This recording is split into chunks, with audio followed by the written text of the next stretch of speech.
Hello everyone, मेरा नाम कंचन दीक्षित है और मैंने अभी इस साल पीसीएस परीक्षा में मैनेजर इंडस्ट्रियल डेवलपमेंट अथॉरिटी की पोस्ट मुझे मिली है, जिसमें सेकंड रैंक है मेरी इस पोस्ट में।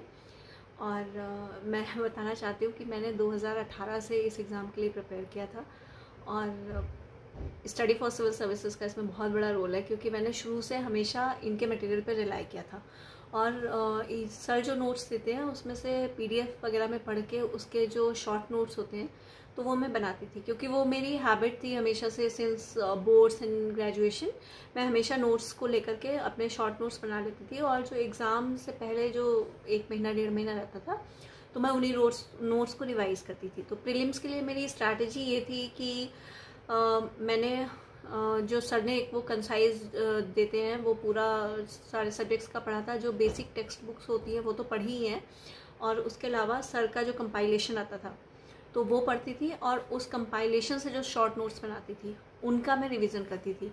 प्लस उसके साथ में मैंने इस बार के प्रीलिम्स के लिए अप्रॉक्स 80-85 मॉक्स दिए थे, और उसमें से करीब 40 तो सर ने ही प्रोवाइड किए थे, वो दिए थे।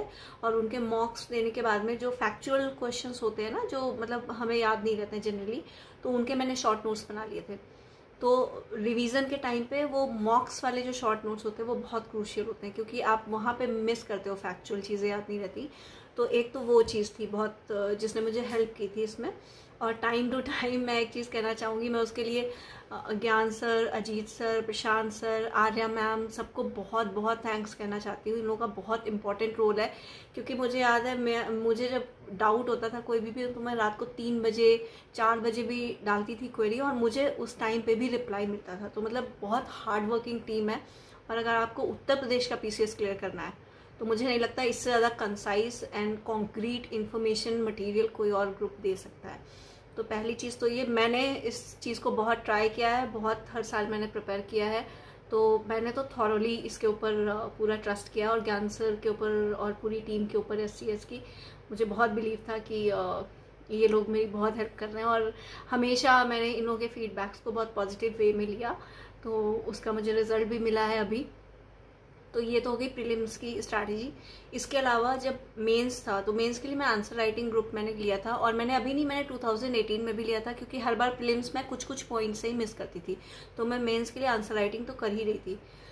प्रशांत सर जो है ना बहुत स्ट्रिक्ट टीचर है, तो उनके फीडबैक्स कई बार आपको हर्ट कर सकते हैं, आपको लगेगा अरे इतना रूडली बोल दिया। लेकिन प्रशांत सर जो फीडबैक्स देते हैं, ट्रस्ट मी, मतलब मैं 200% श्योर हूँ उस चीज़ को लेके। उन्होंने जो भी चीज़ें मुझे बताई, मतलब मैं अच्छा लिखती हूँ ऐसा मुझे बहुत लोगों ने बताया, और एससीएस की टीम ने मुझे बहुत बार बोला है। बट इवन देन 1 महीने की आंसर राइटिंग में हार्डली 2 या 3 दिन ऐसे होते थे जिसमें प्रशांत सर का फीडबैक आता था कि हाँ आज आपने अच्छा लिखा है। अदरवाइज वो हमेशा उसमें बताते थे करेक्शन और पॉइंट्स ऐड कराते थे, माइनस क्या करना है, ऐड क्या करना है, कैसे आप अपने आंसर को स्टैंड आउट कर सकते हो, कैसे आप उसमें और क्या क्या चीज़ें इंक्लूड कर सकते हो। क्योंकि एग्जामिनर जो है ना आपको जानता नहीं है, तो वो आपकी कॉपी से ही जज करता है। तो आप अपनी नॉलेज को बेस्ट पॉसिबल वे में पेपर पे कैसे लिख सकते हो, इस चीज़ के लिए मुझे नहीं लगता प्रशांत सर से अच्छा फीडबैक कोई दे सकता है। आपको बुरा लग सकता है, बट ट्रस्ट मी, मैंने सब कुछ सुना है और उनके एक एक चीज़ को मैंने फॉलो किया है, इम्प्लीमेंट किया है। मेंस एग्ज़ाम लिखने के पहले आंसर राइटिंग तो मैं कर ही रही थी रेगुलरली, क्योंकि रेगुलरली वो 4 क्वेश्चंस आते थे, वो तो मैं करती थी। उसके अलावा मैंने 1 महीने पहले से करीब मैंने पीसीएस के पिछले 10 साल के पेपर्स लगाए थे मेंस के, और यूपीएससी के भी 2-3 साल के मैंने पेपर्स अटेम्प्ट किए थे।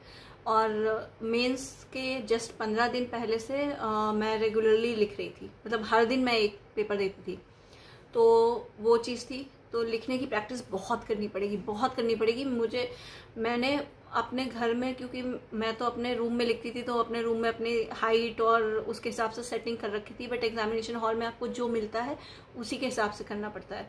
तो जैसे मैंने लिखा था तो वो टेबल काफ़ी ऊंची थी, तो मुझे ये राइट शोल्डर में काफ़ी ज़्यादा इंजरी भी हो गई थी।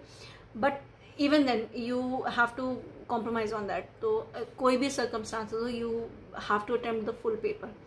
तो मैंने अपने मेंस में एक भी क्वेश्चन नहीं छोड़ा था, मतलब out of 20 I have attempted all 20, और इन टाइम मैंने पेपर कंप्लीट किया था।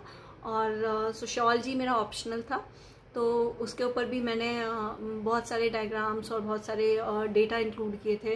मतलब कम टाइम में आप ज़्यादा कैसे लिख सकते हैं, इसको प्रशांत सर इसमें आपको मास्टर कर देंगे अगर आपने उनका जो है इवैल्यूएशन ठीक से किया, मतलब फॉलो कर लिया तो।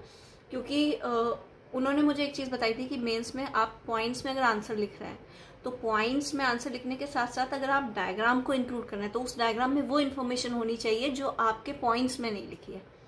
तो ये चीज़ एग्जामिनर को ये बताता है कि आपने बहुत थॉरोली स्टडी की हुई है, मतलब आपने जो पॉइंट्स लिखे उसके अलावा आपके पास एडिशनल नॉलेज है जिसको आप डायग्रामेटिकल प्रेजेंटेशन में दे रहे हो। तो ये चीज़ मुझे लगता है बहुत हेल्पफुल हुई। प्लस उसके अलावा मैंने एक काम किया था जो आप लोग भी कर सकते हैं, मैं आपको दिखाती हूँ। जैसे हर एक टॉपिक के ऊपर ना मैंने ये देखिए ऐसे करके छोटे छोटे से नोट्स बना लिए थे, है ना। तो हर चीज़ के ऊपर छोटा छोटा, तो आप एक ऐसी छोटी सी डायरी बना सकते हैं और लास्ट मोमेंट पे इसको इंक्लूड कर सकते हैं। जैसे कि फॉर एग्जांपल वाटर स्कार्सिटी के ऊपर मैंने एक ग्राफ याद कर लिया था, तो मुझे पता था कि अगर वाटर स्कार्सिटी पे क्वेश्चन आएगा तो मैं इस ग्राफ को इंक्लूड करूँगी। ऐसे ही सेम उसमें था जब जैसे आप जो हॉट टॉपिक्स होते हैं, आप कोई भी 7-8 टॉपिक उठा लीजिए, उनके ऊपर 3-4 डायग्राम्स आपको मतलब मेमोराइज होने चाहिए। आप टू द पॉइंट उसको बना दीजिए, उससे बहुत इम्पैक्ट पड़ता है। ज्योग्राफी के क्वेश्चन में आप मैप मिस ही नहीं कर सकते हैं, अगर आपको नंबर चाहिए तो आपको उसमें मैप इंक्लूड करना पड़ेगा। तो ये मेरी मेंस की स्ट्रैटेजी थी। उसके अलावा इंटरव्यू में सर ने मुझे एक जो ग्रुप है उसमें ऐड किया था, तो इंटरव्यू में वो तो मैंने किया ही था। उसके अलावा एडिशनल में मैंने अपना जो है प्रोफाइल उसके ऊपर मैंने अच्छे से स्टडी की थी। जैसे कि जो मेरा ग्रेजुएशन था, जो मेरा पोस्ट ग्रेजुएशन था, मेरा ग्रेजुएशन बीएससी है बॉटनी केमिस्ट्री में, और मेरा पोस्ट ग्रेजुएशन है एमबीए फाइनेंस एंड मार्केटिंग में। तो मैंने उसके ऊपर थॉरली स्टडी की हुई थी पूरा। उसके मतलब थोड़ा सा ब्रीफ था आपके ऊपर, ज़्यादा वो ग्रेजुएशन और उससे पूछते नहीं है क्योंकि वो लेटेस्ट में ज़्यादा पूछते हैं। मेरा वर्क एक्सपीरियंस है मीडिया इंडस्ट्री में 6 ईयर्स का। तो इंटरव्यू में तो मैंने मतलब सोच लिया था कि मैं अपना इंटरव्यू कैसे भी मौका मिलेगा तो मैं वर्क एक्सपीरियंस की तरफ टर्न करूँगी, क्योंकि बोर्ड मेंबर्स के पास आपकी ज़्यादा इन्फॉर्मेशन नहीं होती है। तो अगर आप उनके पास कुछ ज़्यादा इन्फॉर्मेशन नहीं होगी तो ऑब्वियसली उनके पास क्वेश्चंस उतने ज़्यादा नहीं होंगे, तो you have to give the information, then only interview आपके हिसाब से चल सकता है। अदरवाइज फिर वो फैक्चुअल पे आ जाते हैं, और फैक्चुअल में ये होता है कि आप एक साथ अगर 4-5 आंसर्स नहीं कर पाए तो आपका मोरल और आपका सेल्फ कॉन्फिडेंस ऑलरेडी इतना लूज हो जाता है कि आप फिर आगे कोप अप नहीं कर पाते इंटरव्यू में। तो मेरा इंटरव्यू जो हुआ था तो उसको मैंने फर्स्ट क्वेश्चन में ही सर को बता दिया था। उन्होंने मुझसे पूछा था कि आप क्या कर रही हैं आजकल, तो मैंने सोचा था बस यही मेरे पास अपॉर्चुनिटी है अपने इंटरव्यू को उस डायरेक्शन में ले जाने की। तो मैंने उनको बता दिया था कि सर अभी तो मैं फुल टाइम प्रिपरेशन कर रही हूँ, बट मैंने इससे पहले मीडिया में 6 साल काम किया हुआ है।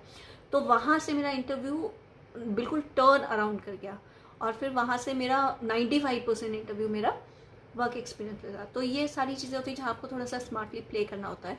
और उसके अलावा सर की पूरी टीम इतनी मेरी हेल्प की है कि मेरे पास वर्ड्स नहीं है उनको थैंक्स करने के लिए।